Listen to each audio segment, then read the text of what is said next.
Assalomu alaykum ikaraldagi zikrumanlar. Mush vaqtinglar xeyirlik olsun. Aydımın Buruk hoş geldinglar.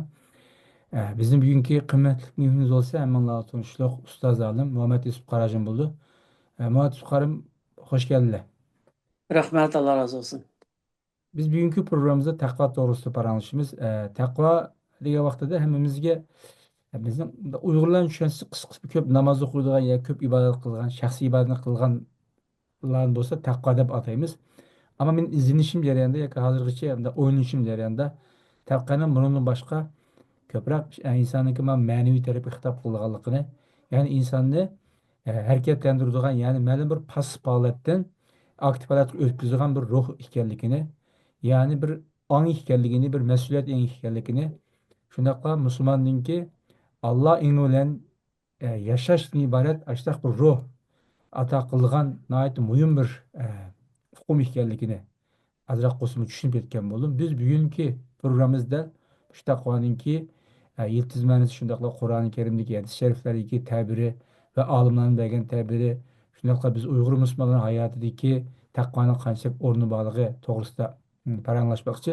Ustoz oldi bilan davomli boshqa program qilishimizga o'xshash taqvo degan hukmninki bir yiltizmanisini ta'birlab bersa, undan keyin Qur'oni Karimdagi hadis shariflardagi ta'biri ko'rsak. Buldu. Takva degan söz asli e, ittaqa yettaqi degan so'zdan chiqadi ekan, saqlanish degan gapda. Bir sahobalarning so'zi bor. Ittaqina bi rasulillah deydi. Bir jihatda Rasulullohning aqshiga kelib turib olib, biz saqlandik, boshqalarning qilishlaridan, nayzlaridan saqlandik deydi. Ittaqina bi rasulillah degan. Endi taqvo degan lug'atda shu saqlanish degan gap. Endi bu shariat ma'nosida, islom ma'nosida taqvo Alloh taoladan qo'rqib mas'uliyat tuyg'usi bilan yashash. Endi Alloh taolaga qarata mas'uliyatimiz bor, o'zimizga qarata mas'uliyatimiz bor, atrofimizdagilarga qarata mas'uliyatimiz bor, bir sürü mas'uliyatimiz bor. Shu mas'uliyat tuyg'usi bilan yashash va hisob berish qo'rqinchisida yashash degan gap endi. Endi taqvolik desa umuman namoz o'qish, ro'za tutish, Qur'on o'qish, taqvodek bunday kiyinib, bunday chiroyli musulmoncha yurish, mana taqvolikninki ifodalaridan bir ifodalari endi bu. Taqvo odam shundoq bo'ldi deb. Ammo taqvolik u ishning hech qaysisida emas endi. U namoz o'qishda emas, kiyim kiyishda emas, ro'za tutishda emas, taqvolik qalbda, qalbda. Ammo namoz, ro'za, kiyinish, yurish, tasbih, Qur'on o'qish ma deganimiz shu taqvolikning mevasi yoki taqvolikning natijasi yoki shu taqvolikning bir ko'rinishi endi, tashqi ko'rinishi. Masalan, meva desak, biz maqsad qilamiz, mevaning ichidagi maqsad qilamiz-ku, tashdagi postisida emas. Shunga o'xshash endi. Taqvolik qalbda bo'ladi. Payg'ambar sollallohu alayhi vasallam shunga attaqvo hahuna, attaqvo hahuna deb 3 qatim taqvolik qalbda bo'ldi deb yuragiga ishorat qilgan. Yuragiga ishorat qilish orqali taqvolikni shunday tushunib, musulmonninki savdosini buzmaydi, musulmonga zulm qilmaydi, musulmonni buzaq qilmaydi, musulmonning haqqini yemaydi deb aytib tushundiganda. Demak, taqvolikda Rasululloh sollallohu alayhi vasallam durustlik bilan tushuntirgan. Durustlik bo'yicha durust bo'lish, haqqoniy bo'lish, odil bo'lish deb shuni taqvolik deb tushuntirgan hamda. Ustoz, bu Allohdan qo'rqish dedik. Bu yerda mana bir savol paydo bo'ldi endi. Hozirgi zamonda Alloh marhamat egisi, shundoqla insonlar yo'l boshlash uchun rahmat payg'ambarni evatgan. Uning ustiga Qur'oni Karimda bütün oyatlarimiz Bismillahirrahmanirrahim. Rahim ve Rahman Allah'ın isminden başlayımız deb başlayımız.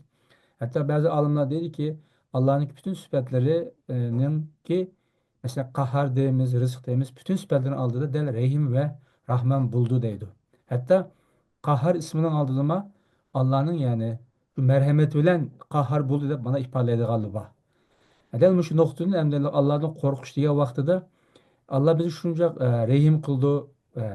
Meyli Müslüman olsun bu olsun. Bütün kainattaki bütün canlılarga, mahlukatlarga.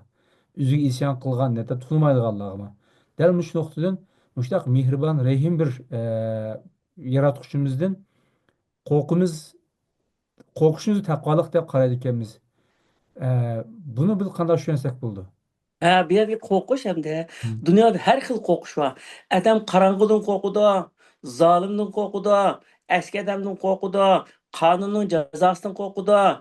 E, ya'ni qiz yigitlar muhabbatidan ayrilib ketishdan qo'rqudi.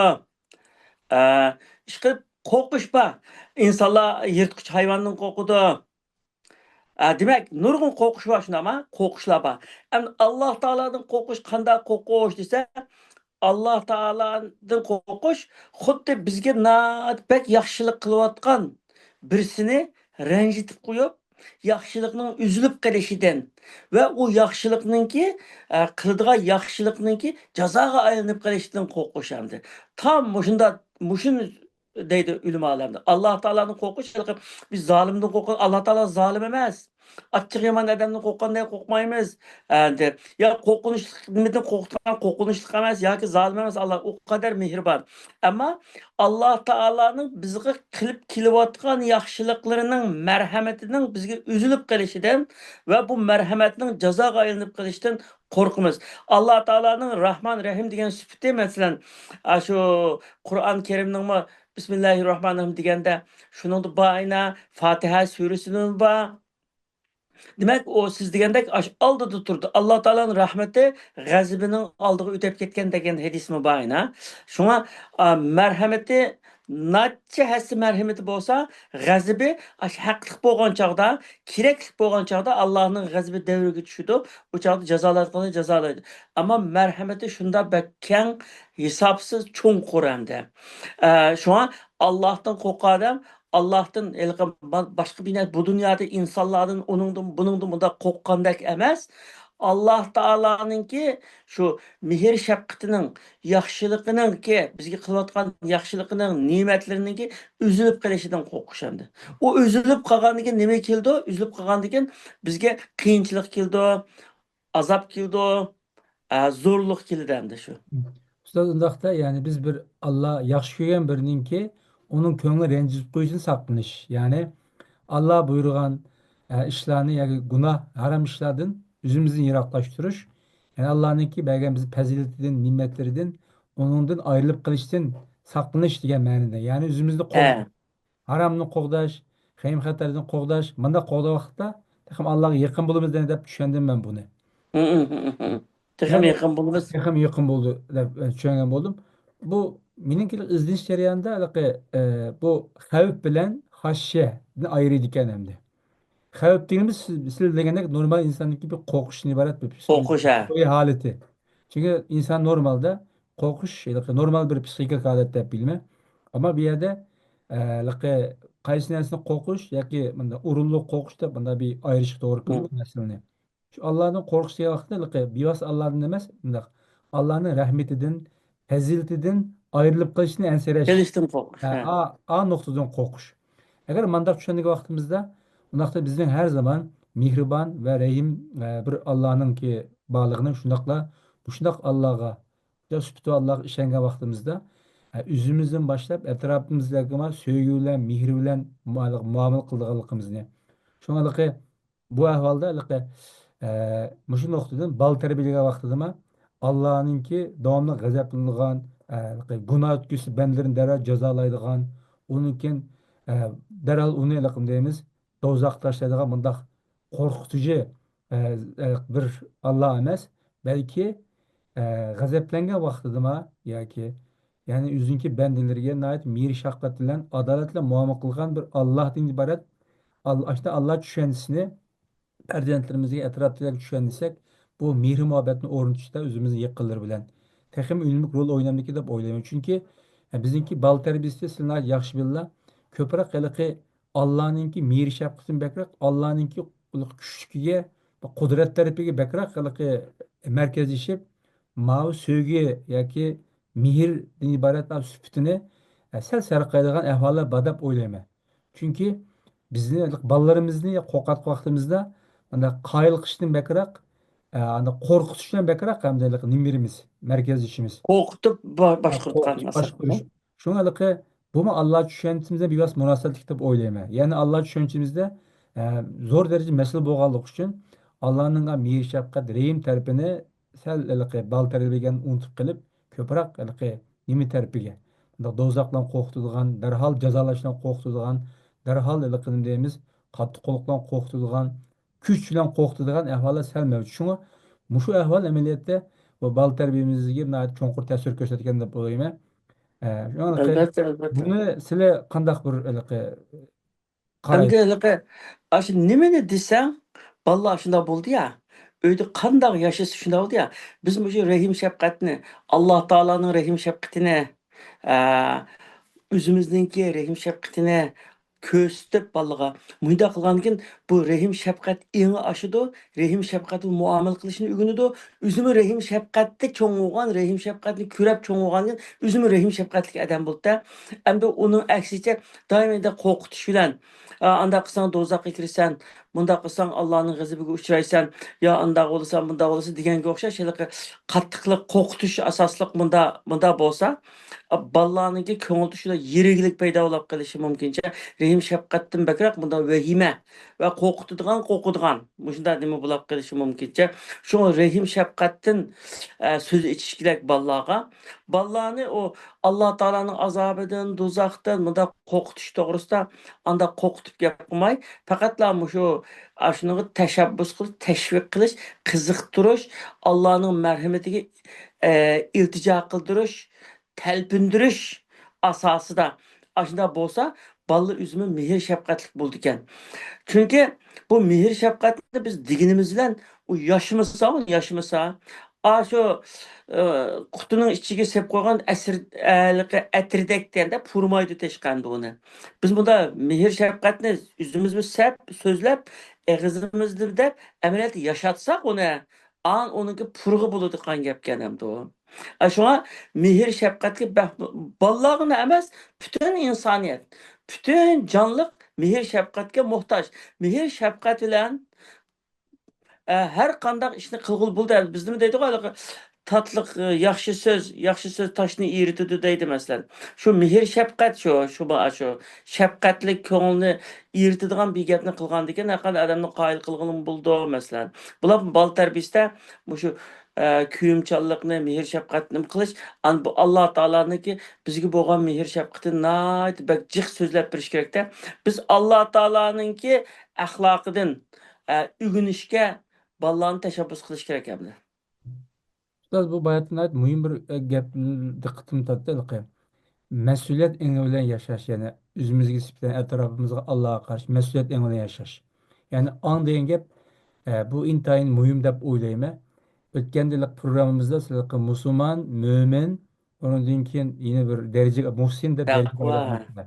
Hı. Shu taqvo to'g'risida izlanish jarayonida musulmonlikdan mo'minga chiqish uchun, ay pallaga yuqori ko'tarish uchun dan taqvo lozim ekan. Ya'ni He. A bir palladan yeni bir pallaga seni ötküzdüğün bir motor gücü, ruh.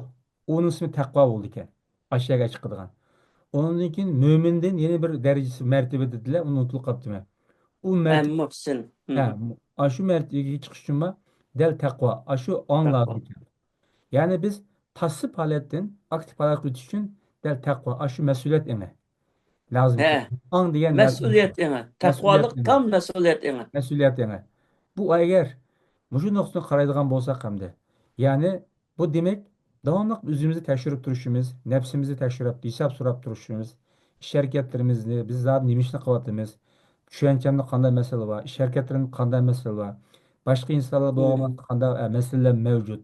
Yoki Allohga nisbatan mening vazifamni ado qildimmi, qilmadimmi, yoki men tavog'an millatga nisbatan vazifamni yoki mas'uliyatimni ado qildim, qilmadim deb to'xtamay eğer bir insan, yani bir Müslüman üstümüzden, Uygur Müslüman üstümüzden yüzümüzü toxtumayla hesap kitapka tatip teşhür tutsak, tefekkür tutsak, yine bunun tegide takva degen aşı atalgı, yani aşı ufkum oturup çıkır iken.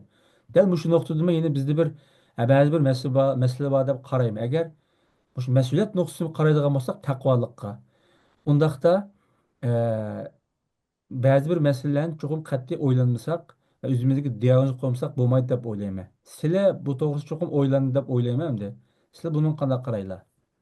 Elbette şu takvalık degende biz Uygurlarına emas. Böyle başka milletten mi bolsa, şu Müslümanlar umumen şu takvalık degende şu simvollik ibadetlerge, namaz, roza, zakat o'xshash, Kur'an o'qish deganga o'xshash, tasbih siyirish deganga o'xshash, Demek ilki bu şudak ramziy, simvollik ibodatlarga qaratib olgan ilki bu mevaning postini meva deb olgan gap hamda. Asli mevaning ichida, taqvolik aning ichida. Ammo avu teshtiki kurangini aniki alomati, taqvolik bo'lganning taqvolikning alomatida.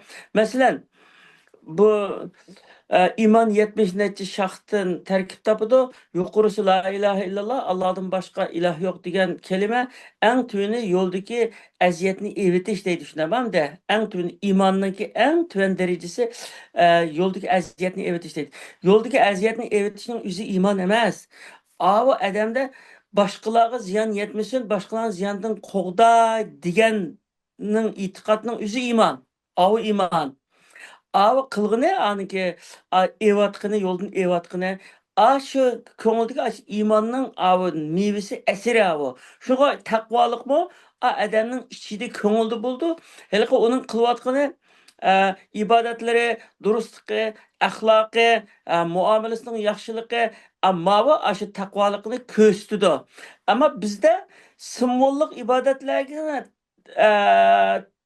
shunigina tarkizlashtirib qo'ygan ekan masalan bir odam 5 vaqt namozni masjidda o'qisa musulmoncha yursa uzun soqolni qo'yib yursa musulmoncha yursa buni taqvo deydi endi bir odam musulmoncha mundaqalıqqa anda taqvo sifatli yurmasmi normal bunda yursimi lekin u odam savdoda adil qo'shnilarga mehribon mehmonni hurmatlaydigan insonlarga yordam qiladigan va so'zi durust harakatlari durust bunda bo'lsa bu odamni haqiqiy taqvo deymiz hamda shunga bu kimning ibodatiga qarab u odamni yaxshi degili bo'lmaydi ibodatiga qarab taqvo degili bo'lmaydi muomalaga durustlikqa qarab hamma odam taqvo ekan deymiz masalan bir odam vaqtga rioya qilamdi soat 5ga deyishdi bir yerga soat dal 5da kelib turamdi hamma odam taqvo ekan vaqtga rioya qildi ekan bu vaqtga rioya qildi ekan mas'uliyat tuyg'usi bor ekan vaqtga rioya qilish ham mas'uliyat qo'yimda mas'uliyat tuyg'usi bor ekan odamda ya'ni binasini sodada pul muomalasi qilib lilla bo'lsa bu odam hamma odam taqvo ekan deymiz mana taqvo desak haqiqiy taqvo desak bo'ldi ammo bu odam jiq haramga berib kelibdi 5 vaqt namozini qilib qolmaydi ekan yoki u odam bir olim ekan jiq so'zlaydi ekan onun bilan taqvo degili bo'lmaydi shunga biz buni taqvo hukmini obdan tushunishimiz kerakki bu durustlikqa mas'uliyatchanlikqa markazlashidan bir odamda mas'uliyat engi bo'lsa bu odam butun ishlarida durust bo'lsa din va dunyolik ishlarda gap so'zlarda muomalasida axloqida durust bo'lsa bu odamni taqvo deymiz Ustoz onun size Kur'an-ı Kerim 2. suresinde Kur'an-ı Kerim yani Kur'an yani muttakiler için bir yol hidayet kitabı dedi. Muttakiler Müslümanlar için mi? Muttakiler için. taqvodorlar uchun Çünkü cennet mi? Takva insanlar için, takvalar için hazırlangan. Dünya ahiretdeki saadet mi de takvalar için hazırlangan deydi. Bizim en korkuduğumuz da takva insanlar deyip toxtumay takvalıkı merkezleşiyor. Yani ben bir yerin düşüngenim bir Müslüman e, nimiş kılsın, böyle kitap okusun, ya ki namaz kılsın, veya ki hacı olsun, veya ki üzüntü millet aldığı borcunu, karzını ada kılsın. Nimiş kılsa, aslında anlık halde, menisini düşünüp durup, tigi yitip durup, anlık şekilde kılsa, bilip durup, o takvada düşündüm ben, yani şu güç, Şu taqvolik shu ham mesele şu, taqvo yani, mayli din va dunyolik har qanday ishni o'zining joyida hı, mesela, haqqi bilan qilsa Ustazım secde demiştim, secde. Namazı bir secdege kılmış. Karaganda da namazını xevr yok birisi. Bir Müslümanın secdege bağını köse. Hep ilgiliyken hep oylaydı hem de. Hep tüyenin üzün çürüp. Ama o Müslüman, şu üzün nime için secde kıgalığını, dünyadaki barlık güçlerinin kudretini inkar kılıp, fakat bütün kainat yaratkan tek kudret egesiyle secde kılışkı layık gelin ibaret, an ulan secde kılsa, bu en çok erkinlik erişken buldu. Yani muşun düşünüp kalgan bolsa secdegi ço. Vaqtda taqvo sahibi bo'lgan deb tushundim men. O'xshash albatta so'zning bu to'g'ri turgan programmalari va ro'zini iliq insonning o'zining ochiqni kontrol qilish, o'zini tutish, nafsini tutish deb ang bilan harakat qilsa, u taqvo eng uch harakat qilish bo'ldi. Ya'ni o'zinki qilgan ishni bilib turib qilish, bilib turib lekin shu taqvoga olib boradigan ang deb tushungan bo'ldim endi men. Aşı motor derdik, hareketlendirdiği motor Hı güç. hı hı. Mesela biz program kılgan bolsak, bunu nima üçün kıldık? Degan a savol bilan a ang bilan qilgan bo'lsak deb shunaqaki yana bir nuqtadan endi payg'ambar alayhissalom bu jamiyatni bilinglar. Jamiyatda insonlarniki obro'yi bo'ldi, shon shuhrat bo'ldi, boy bo'ldi, nomrod bo'ldi, professor yoki normal unvonlar bo'ldi, yoki jamiyat obro'yi bo'ldi, jins millat jihatdan ba'zilar kuchli bo'ldi, ba'zilar ojiz bo'ldi, Hı jins hı. jihatdan ayollarni sal erlar qilgan ojiz deb mana o'ylaydigan ahvollar bo'ldi. Ya'ni jamiyatda İnsanlar her xil sebepler tüpelden iyi olan ictimai o'rin sebebinden oradaki ictimai o'rnimiz sal taraqqiq buldu, aciz tüven buldu, ya yuqur tüven buldu hem de. Ama Hı bir yerdeki insanların bizim dinimizde bu insanların ki bu cemiyetteki o'rniga ya mal dünyası emas, bu adam qanchalik taqvo. Yani taqvoni en üstün o'lcham qilgan deb bilimiz hem de. Bütün hı. meselelerini bir chetga qo'yib qo'yib, kim taqvo bo'lsa shu Allohning nazarida shu birdan bir yaxshi inson, yaxshi banda deb qaraldi. Ammo bizning jamiyatda bundan bekroq ko'proq insonlarning ijtimoiy o'rniga qarab muomala qilgan ishlar jamiyatda qonunlashib ketgan, qonuniyatga aylanib ketgan bir ahvol endi. Shunga mushtaq ahvolda mush jamiyatda insonning insondek yashash uchun yoki bir insonning bir insonning ustunligi dal taqvo bilan o'lchanadigan iborat a prinsipni islom bizga qonun qilib bekitayotgan deb bilamiz. Nimishqa islom yoki dinimizda mushunday bekityotgan? Chunki nimishqa bunchalik ahamiyat bergan taqvoga, miyaga kelsa ekan. Ha. Taqvo avsizbay degandek shu taqvolik hem bizning oltin ochquchimiz hamda. Cennetga kirish uchun bu oltin ochquchimiz va mushu dunyoda baxtlik, huzurliq, vijdonimiz rohat yashashimiz uchun bu bizning oltin ochquchimiz. Qur'on Karimni Qur'on Karimning hidoyatidan haqiqiy manfaat olish uchun bu yana taqvolik kerak.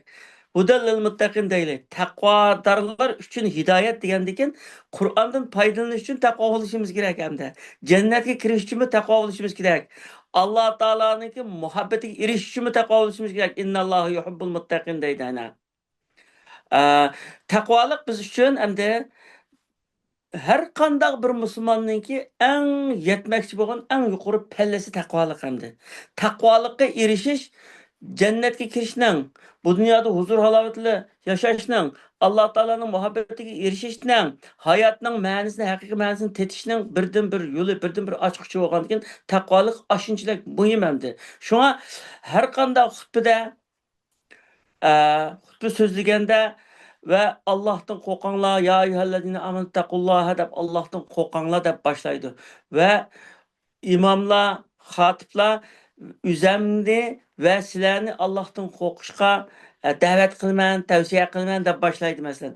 Bu bizdeki İslam'daki yetmekçi boğan ve yetişmekçi boğan en yukarı bizdeki bir unvan ve yetmekçi boğan en yukarı pelle.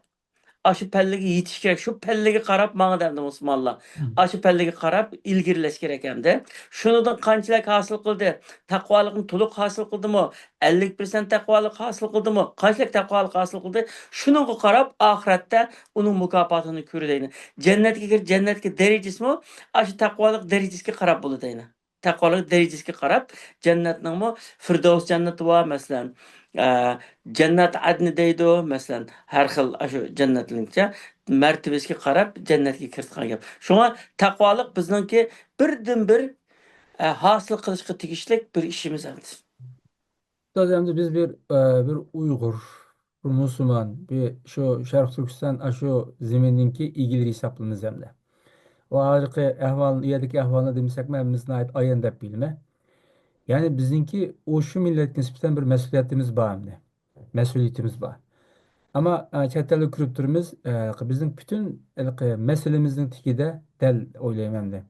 Dal shu vatan millatga bo'lgan, shu tuproqqa bo'lgan, shu millatga bo'lgan mas'uliyat engimizningki anchalar kuchli bo'lmasligi deb qarayman de. Agar haqiqatan bir inson o'zini ashyoga tavadab mas'uliyat bilan muomala qilsa, masalan o'quvchi bo'lsa yaxshi o'qiydi deb bilma. Masalan Hı. diniy kasbda o'qigan bo'lsa eng yaxshi saviyada o'qib millatimizningki bu diniy jihatdan oqartishlarida ko'p xizmat qildi deb o'ylayman. Agar bir fanni o'qigan bo'lsa deyli, amal va vatandagi shu bizning ahvolimizni yuritib turadigan ilmiy asarlarni o'tirib qo'ydi deb o'ylayman. Dal shu nuqtadan bizningki chet elda qanday kasb bilan shug'ullanishdan qat'iy nazar bizningki vatan millatga bo'lgan mas'uliyat ingimizningki tuvanligi meni endi nima deymiz uzanmi bor buning ichida sal ukundirdi bu ahvol. Hı. Shunga mushu mas'uliyat eng tuvan bo'lishi millatda shu bizningki taqvoligimiz bilan bevosita munosabatlik deb qaraymiz. Chunki biz musulmon bo'lganlik uchun albatta hayotimizni musulmonlik nuqtasidan qarmasak yoki bog'lamasak vaqtida musulmonlikni ig'zichanmaymiz. Shunga Hı. bu haqiqatan o'yinchi tegishli bir ish. Masalan, sizning nuqtasi masalan siz mas'uliyatlarini qo'llaridan qanchalik kelsa hatto imkoniyat bo'lmasa imkoniyatni yaratib mas'uliyatlarni ish qilib nurg'un asarlarni ro'yobga chiqardilar. Shu nuqtani o'ylasak hamda e, hammamiz deyli tegishli mas'uliyatimizni ado qila olgan bo'lsak balkim da'voning hozirgi seviyasi boshqa bir pallaga yetkigan bo'ladi. Masalan deyli namoyishlar bo'ldi yoki Xitoyga nisbatan faoliyat bo'ldi va yoki o'zimiz ma'lum bir ishlarni qilmoqchi degan vaqtimizda ko'p qism odamlar xuddi shu da'vo qilish odamlarni bir o'rinsiz ish qilayotgandek deydi yoki boshqa bir millatning ishini qilayotgandek ana bir tuyg'u kelib qoladi. Hatto yaqinqi mezgillarda ba'zi tashkilotda chiqqan ba'zi bir masalalar bor hamda dal shu masalalarni ko'z tutib hamda jiq odamlar deydi biz yana bu aralashmayotganimiz ko'ringan tashkilot nurg'un masalalar kelib chiqdi deb mandaq o'zini qochiradigan bani bo'ladigan ishlarni ko'p deb bilmamdi. Mayli tashkilotda masala chiqsin chiqmasin yoki bir odam qilsin qilmasin agar bir inson deyiladi o'ziniki mas'uliyat yoki taqvo eng kuchli bo'lsa boshqa nima ishni qat'iy nazar u cho'qim o'ziniki vatan millat oldidagi qarzini mas'uliyatini ado qil deb o'ylayman. Shunga Hı.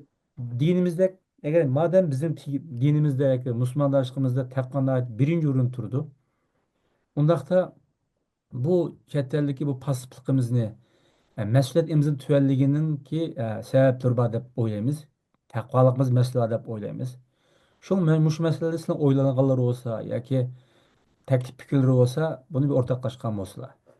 Bunda gapken her qandaq bir narsaniki bir sebebi bo'lishi kerakkan. Her qandaq bir shu natija qozongan odamning shu natija qozonish uchun shu yo'lda turish uchun bir sabab bo'ldi ekan. Masalan, jannatni qozonish uchun jihad qiladi insonlar. Shundaymi? Jihad qildi.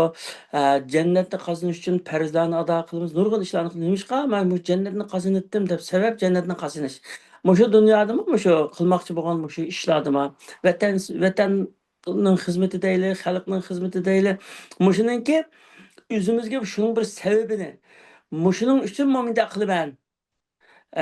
Deb nurg'un inson haliqi o'ziniki nima uchun shunday qilayotganligini bak his qilib ketmasligi mumkin ham vatan uchun bundoq jon ko'ydirib bunday ish qilishning u qadar haliqi farz vojib darajasidagi muhim emasdek bunday ko'rib qilishi bunday nima qilishi mumkincha hamda bu haliqi bizim shu mas'uliyat tuyg'usi bilan bunday yug'urib nima qilgan vaqtda zarurat darajasidagi ayndaq ishlar vataningni o'zingninki vataningni o'ylash xalqingni o'ylash ma'vu payg'ambarimizniki siyratini tarjimonini sahobalarning siyratini bunda o'qib shunga bunda selishtirib endi o'zimizni selishtirib kelgan vaqtimizda biz nada ular nada deb qoladi dedim.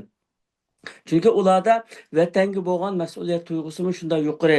Masalan, shu Makkani fath qilish uchun Rasululloh sollallohu alayhi vasallamning shu 10 yil tuğmay tirishib Madinada davlatni qurib, askarni qurib, kuchlantirib, ayna qilib Makkani qon eqitmay Makkani azod qildi. Makkani azod qilib bo'lgandan keyin uzun qolmay payg'ambarimizning payg'ambarlik vazifasini tugadi. Alloh taolaning dargohiga ketdi. Endi mushu jarayonlarning hammasini yaxshi o'qib, endi yaxshi tushungan vaqtda u vatanninki mushu islomni haqiqiy yashatish uchun vatanning naytibak muhim ekanligini vatanni bu musulmonning bir vatanni qo'g'dashningki ibodatning bir parchasi ekanligini tushunadi. Lekin biz dindan jiq binasi o'qimaydi xalqimizcha. Azaq binasi o'qib kifoyalanib qoldi jiq odam. Nurg'un odam mo'misdan bovusini kichik vaqtida anglagan diniy ma'lumot bilan yashaydi. Kupayı qildi, manga yetidi mush deydi. Bir narsa hosil qilishni nima qilmaydi. Anda ularning tushunchasida anda narsa yo'q. Chunki vatanda biz mustamlikada bo'lganligimiz uchun biz bunda vatan to'g'risidagi, vatanning qimmatini o'rgatadigan, vatanning muhimligini o'rgatadigan, vatan uchun qizil qonlarni oqtirgan bizningki botirlarimizning, azimatlarimizning tarixini o'qitadigan bunda fursatlar bo'lmadi. Anda bo'lmagandan keyin bizda endi Xitoyninki umumida tarixini o'qitatdi. Masalan, bizning qahramonlarimizning o'rniga Xitoyning o'zininki shunday nimalari bor deydi. Yang Huilan deydi, yana Dung Sungri deydi. Masalan, nurg'un qahramonlar. U bizningki bo'lmaganligi uchun bizning dinimiz boshqa bo'lib boshqa bo'lganligi uchun har qancha qahramonlikni so'zlasimi bizga ta'sir qilmaydi. O'zimizningki qahramonlarimizni, o'zimizning vatanimizda qo'g'digan odamlarni shunda o'rgangan bo'lsak, shunda xalqimizmi shu tarixini o'qib ayda qilgan bo'lsa, vatanparvarlik eng yuqori bo'lishi mumkin. Hech bo'lmasa shu Turkiyadagi shu turk xalqlarniki %50% bo'lsa shunchalik bo'lishi mumkin-da. Endi chet ellarda biz hozir Muşu ballarımızga özümüzninki şu vatanimizning qimmatini, vatanparvarligimizni va vatan uchun jon pido qilganlarni va bizning qurg'ilgan davlatlarimizni, kattalarimizni ayda so'zlab bergandan keyin uning vatanga bo'lgan muhabbati ulg'ayishi mumkin hamda uningicha. U chog'da bir sabab bo'ladi-da, ha mushu vatanni elish uchun, mushu vatanning baxti uchun nima kerak bo'lsa men shuni qilaman deydigan bunda nima kelsam, u chog'da sabab uchun tirishqan bo'layotgan hamda. Ammo unda narsa bo'lmagandan keyin nima uchun qilaman deb o sebep bo'lmagandan keyin, sebep kuchli bo'lmagandan keyin insonda andaqalıqı mas'uliyat tuyg'usi rasmiy yetilmaydi ekan. Shu mas'uliyat har qanday bir Uyg'urda, chet eldagi har qanday Uyg'urda vatanga qarata haqiqiy mas'uliyat tuyg'usi bo'lgan bo'lsa, ishlar boshqacha bo'lgan bo'ldi. Nurg'un odamlar bu Qur'onda yo'q, sunnatda yo'q, 5 vaqt namozimizni o'qisak, Alloh taologa tövbe qilsak, ishlarimizni qilsak, haramga berib gunohimizga tövbe qilib kelsak, bo'ldi bizning ishimiz tugadi deb o'tirdi, uning o tarafiga bormaydi. Chunki Rasulullohninki haqiqiy siyratini bilmaydi, islom tarixini bilmaydi, islomning qanday shu dunyoga taqalganlik ma'nosini uqmaydi qadamda. Ustoz ilqi bu e, amaliyotda bu Turkiyadagi ham ko'p qism, mutlaq ko'p qism Uyg'urlar shu vatandagi shu qarindoshlik qilayotgan zulmninki badaliga vatandoshlik fuqarolik oldi deb bilamiz-ku. Mushu nuqtani o'ylasaqmi endi cho'qim bu yerga nisbatan bir mas'uliyat engimizni bo'lishi kerak edi. Ya'ni mandaqcha aytgan chog'da bu jamiyatimiz kimlikda bir hukumatına intayin muhim. Biz çeteye çıkan aman, kadem baskan aman biz Türklerin nispeten Uygur hesaplanımız. Sağda olsak başka başka devletin Müslümanları da bir hesaplanımız. Yani bizni şu yerlikle şu farklı kimlik noktasına karar edemdi. Del şu noktadan biz kimlik noktasına karagan killa biz bir tabi halde bir milletin azası bu karalımız. Bu milletler tarafından. Unda olan kim biz meyli şahıs bulaylı. Yoki bir kollektiv yoki tashkilot bulayli. Biz shu millatga vakillik qilamiz. Vakillik qilib. Mesela men bir oliy maktab ishlayaptimi? Men bir yerda qancha yerda o'qituvchi bo'lsammi, men yaxshi qilgan bo'lsam, hamma Uyg'ur yaxshi qilish deb o'ylaydi. Agar nachar ish qilib, xarakterim, mijozim eski bo'lsa, Uyg'ur nachar ish qil deydi. Yoki men sil deyli, mahallada yoki atrofidagi turk jamoati ichida nahayat fazilat egasi bo'lsa, sizlarga Mehmet Yusuf Karim yaxshi qil demaydi. Uyg'ur yaxshi keldi. Uyg'ur deydi. Bu kategorik muomala qilish uchun insonlar kategorik muomala qilishga bakroq moyil qiluvchi o'xshashli bir tashkilotning beshidagi bir insonmi deylamdi.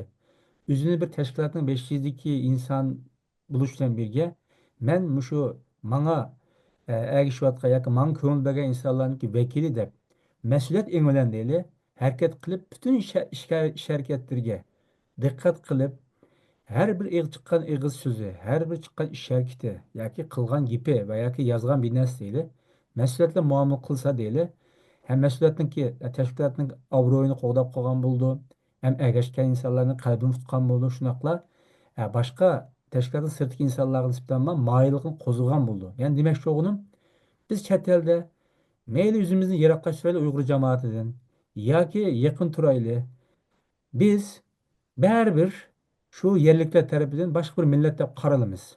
He, şu Uygun Uygur'u vekillik kıldı Uygur efendim. vakilligimiz. Bununki mesuliyeti intayin çoğunken. İntayin çoğun. Çoğun ha.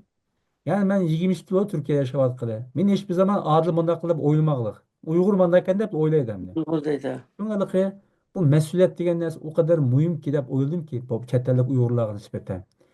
Siz xalqancha Uygurning imkoni bari siz yerlik millet Uygur dep tushunverdi. Mustahkam Hı, bu ahvol. hı. Şungalıqı taqvolikni yemish ta'kidlaymiz.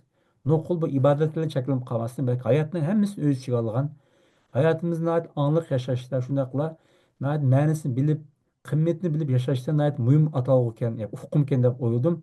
Keyin sizler davamlaştırsa programı ahırlaştırsak oldu ustaz. Buldu. Muşu nait bek muhim meseleni dediniz. Mesela muşu muşu milletke vekillik kılgan bir adam bolğandı ekan o. Haqiqatan adam ben vekillik kılay desin demesin. Kanda bir Uygur olsam şu şey Uygur hem de o. Anda bolğandı ekan bu adam yaxşı olsam mı şu Uygurga kilidi onunki faturası Uygurga yazıldı.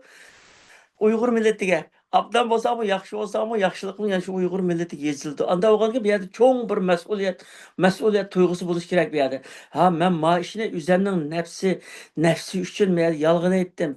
Nefsim üçün men işini durust kılmadım. Nefsim üçün men haksızlık kıldım. Ama bununki faturası benim milletimge yezildi o, mangına emas. Men bilen ketmeydi, mening milletimge yezildi o. Bu milletimge uval emasmi unda qilsam, vijdonsizlik bo'lmamdi deb o'ylash kerakda hamda. Mushuni o'ylamagan odam mas'uliyatsiz odam endi. Taqvosiz odam, taqvo degil bo'lmaydi endi uni. Mayli 5 vaqt namoz o'qiyotgan, haramga berib ketgan odam bo'lsin, lekin u bu üzünün cemaatiga, başka Müslümanlığa, mesela bir Müslümanın Avrupa'da yaşayan bir Müslüman değil hem de Avrupa'da yaşayan bir Müslüman kas milleti olsun, Müslümandan dağıtken, Müslüman dağıtken deydi o da alıma. Şu Müslüman mı şu çağda? Dürüst olsa hemen Müslüman diye bunda dürüstken. Müslüman eğer yerde aldamcı, kazzap, koymucu olsa Müslüman diyen koymucu iken deydi o. Palanı koymucu iken demeydi o. Müslüman diyen koymucu iken Uygur'a mı şunun okşaş şeyine. Anda oldu mu çoğun bir mesuliyet hem de. Muşu mesuliyetin özü takvalık deyimiz hem. Takvalık muşu hem de. Aziz görmənlər, biz bugünkü programımızda bizning hayotimizni yo'linish beradigan, hayotimizni qimmatiga yiqilgan, texmi angliq shaklda yashashga turtki bo'lgan. Qisqasi, nima ish qilayli bizni shuning tegtakini bilib elib minishimizda nihoyatda zo'r rol o'ynaydigan taqvo uqmoqqa to'xtaldik. Ustoz, o'zlari ko'p rahmat. Rahmet sizgime rahmet. Allah razı olsun.